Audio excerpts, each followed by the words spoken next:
Hello everyone. मेरा नाम है प्रवीण सुकर्मा। आप देख रहे हैं लिंक बायोलॉजी। अगर आपको मेरा चैनल अच्छा लगता है, अगर मेरे पढ़ाई का तरीका अच्छा लगता है, तो आप मेरे चैनल सब्सक्राइब कर सकते हैं, लाइक कर सकते हैं एंड शेयर करना ना भूलें, कमेंट करना ना भूलें। तो पिछली वीडियो में उन्होंने जाना था कि प्रोकैरियोटिक सेल क्या होता है, प्रोकैरियोटिक सेल वर्क कैसे करता है, उसके कंपोजिशंस क्या क्या होते हैं। आज के सेशन में हम जानेंगे सेल एनवेलप कैसा है, इस बैक्टीरिया का जो भी प्रोकैरियोटिक बैक्टीरियाज होती हैं उनका स्ट्रक्चर कैसा होता है। सो सबसे पहले सेल एनवेलप क्या होता है। तो सेल एनवेलप किसी भी प्रोकैरियोटिक ऑर्गेनिज्म की सबसे आउटर मोस्ट लेयर होती है, जो कि उसको प्रोटेक्शन प्रोवाइड करती है। कई सारे पॉलीमराइजेशन के बाद वो बनती है, कई सारे लेयर्स उसमें प्रेजेंट होता है, उसकी कंपोजिशंस अलग अलग होती हैं, उसकी थिकनेस अलग अलग होती हैं। ये सभी डिपेंड करती है कि किस टाइप का प्रोकैरियोटिक है, या क्या वो आर्की बैक्टीरिया है या फिर नॉर्मल कोई ग्राम पॉजिटिव या ग्राम नेगेटिव बैक्टीरिया है, उस पर डिपेंड करता है। तो सबसे पहले हम लोग जानते हैं सेल एनवेलप होता क्या है।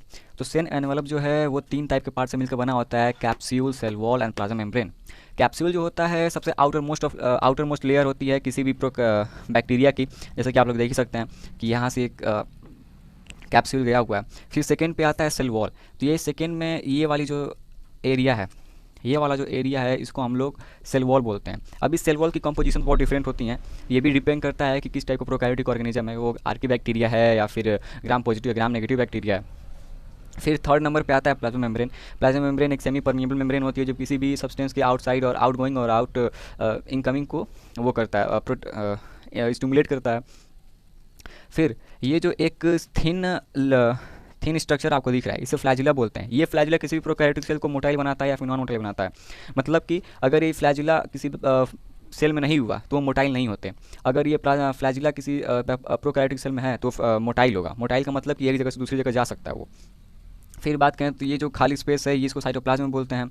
इस साइटोप्लाज्म में कई सारे सॉल्ट्स होते हैं, और भी कई सारी प्रोटीन्स होती हैं, और भी कई सारी चीज़ें हैं। फिर ये राइबोसोम है। राइबोसोम पता ही है, प्रोटीन फैक्ट्री बोला जाता है इसे। और ये हुआ मीजोसोम। और ये जो मीजोसोम है वो प्लाज्मा मेम्ब्रेन के एक्सक्लूजन से बना होता है, जो कि इनवर्ड है। ये मीजोसोम क्या करता है कि सेलुलर रेस्पिरेशन में वर्क करता है, जो कि हमने पिछली वीडियो में जाना था। फिर ये इर्गोजोम। इर्गोजोम का मतलब होता है कि पॉलीराइबोसोम। पॉलीराइबोसोम का मतलब, मान लीजिए यहाँ पे कोई mRNA है, mRNA। अब ये प्रोकैरियोट्स में आपको पता ही है कि प्रोकैरियोट्स में जो mRNA है वो पॉलीसिस्टोनिक होता है। पॉलीसिस्टोनिक। पॉलीसिस्टोनिक का मतलब कि ये जो mRNA है वो कई जगह से किसी प्रोटीन को सिंथेसाइज कर सकता है। 5 प्राइम, 3 प्राइम। तो सबसे पहले तो एक राइबोसोम यहाँ बाइंड होगा, एक राइबोसोम यहाँ बाइंड होगा, एक राइबोसोम यहाँ बाइंड होगा, और एक राइबोसोम यहाँ बाइंड होगा। तो किसी एक mRNA में कई सारे राइबोसोम्स की बाइंडिंग को ही हम लोग इर्गोसोम बोलते हैं, या पॉलीसोम बोलते हैं, या पॉलीराइबोसोम बोलते हैं। अगर मैं इसके अगर नाम लिखना है तो मैं लिख देता हूँ। एक तो इर्गोसोम ये हो गया, फिर पॉलीराइबोसोम, पॉलीराइबोसोम, पॉलीसोम, ये कुछ नाम होते हैं इनके।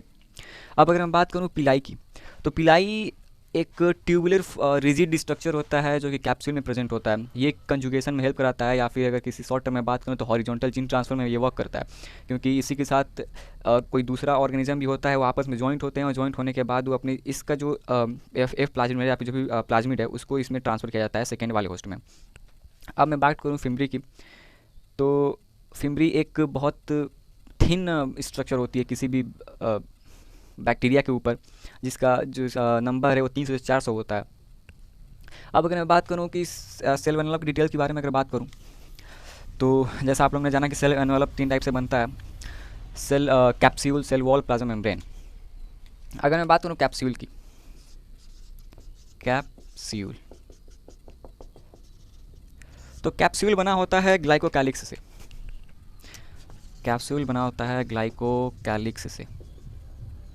अब ये ग्लाइकोकैलिक्स कैसे बनता है, तो ग्लाइकोकैलिक्स बनता है पॉलीपेप्टाइड और पॉलीसेकेराइड से। पॉलीपेप्टाइड कहने का मतलब कि कोई भी एक प्रोटीन, क्योंकि आपको पता ही है कि प्रोटीन एक मोनोमर से बनता है, जिसको अमीनो एसिड बोलते हैं। कई सारे अमीनो एसिड साथ मिलकर पॉलीपेप्टाइड को फॉर्मेशन करेंगे। इस पॉलीपेप्टाइड को भी हम लोग प्रोटीन के नाम से जानते हैं, प्रोटीन।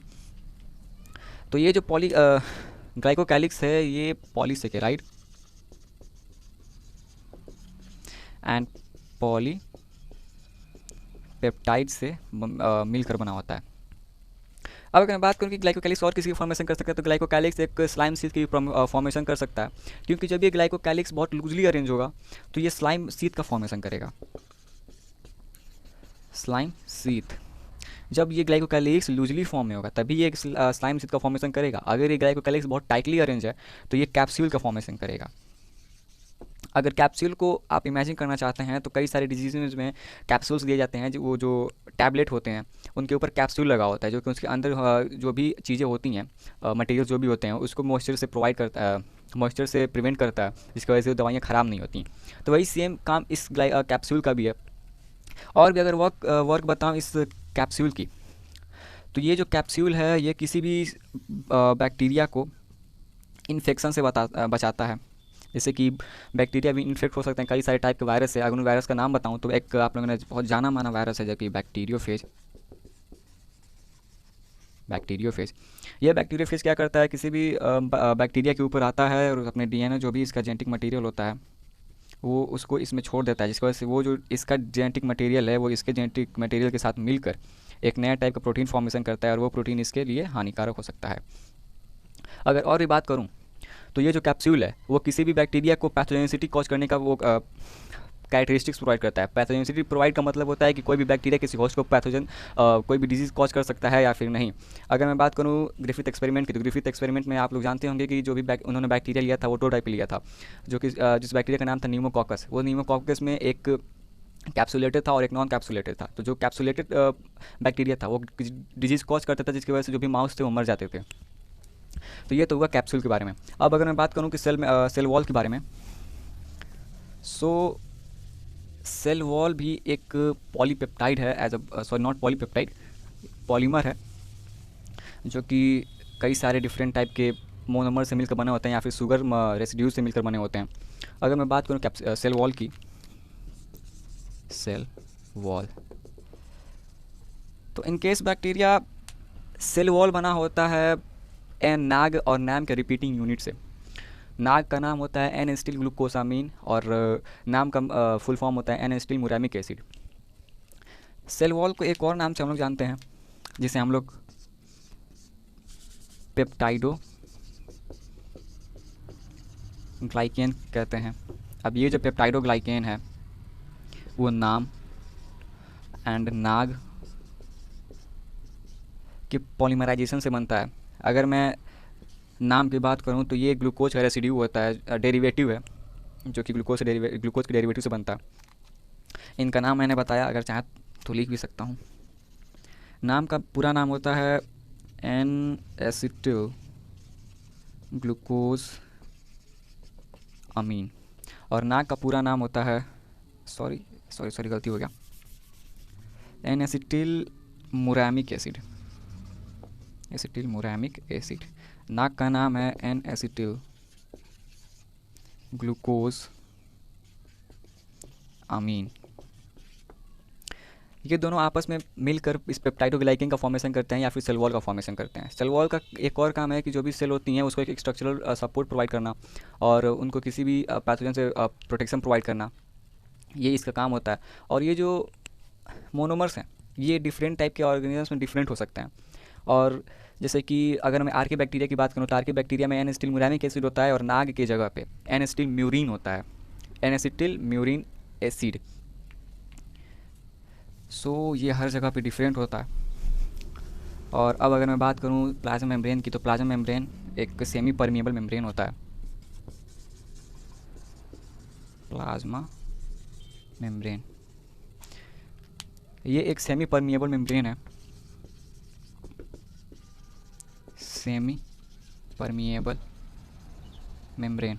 सेमी परमिएबल मेम्ब्रेन कहने का मतलब है कि जैसे कि यहाँ पे कोई एक मेम्ब्रेन है और इससे कई सारी चीज़ें आ भी सकती हैं, एक साइड से दूसरे जगह जा भी सकती हैं और इधर से कुछ आ भी सकता है।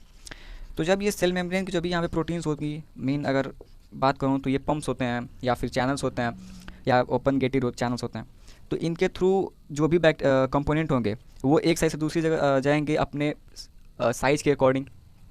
अगर ये मान लीजिए बहुत ज़्यादा बड़ा है, कोई न्यूक्लिक एसिड है, तो प्लाज्मा मेम्ब्रेन को पार नहीं कर पाएगा। हाँ, अगर इसी की जगह पे कोई अमीनो एसिड है या फिर पोलर मॉलिक्यूल है या फिर नॉन पोलर मॉलिक्यूल बहुत छोटे छोटे, तो इस प्लाज्मा मेम्ब्रेन को डायरेक्टली पार कर सकते हैं। लेकिन कोई बड़ा मॉलिक्यूल उसको पार नहीं कर सकता, इसी को सेमी परमिएबल मेम्ब्रेन बोला जाता है। तो ये हुआ प्लाज्मा मेम्ब्रेन। प्लाज्मा मेम्ब्रेन के एक इनवर्ड में इंक्लूजन बॉडी बनता है जिसको हम लोग बोलते हैं मीजोसोम। मीजोसोम सेलुलर रेस्पिरेशन में हेल्प करता है।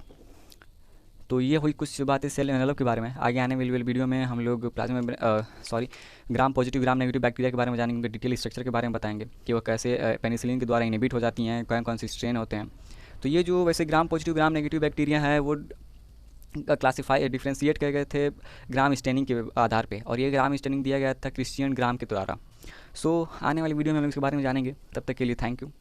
अगर आपको मेरा चैनल अच्छा लगा तो आप मेरे को सब्सक्राइब कर सकते हैं। धन्यवाद।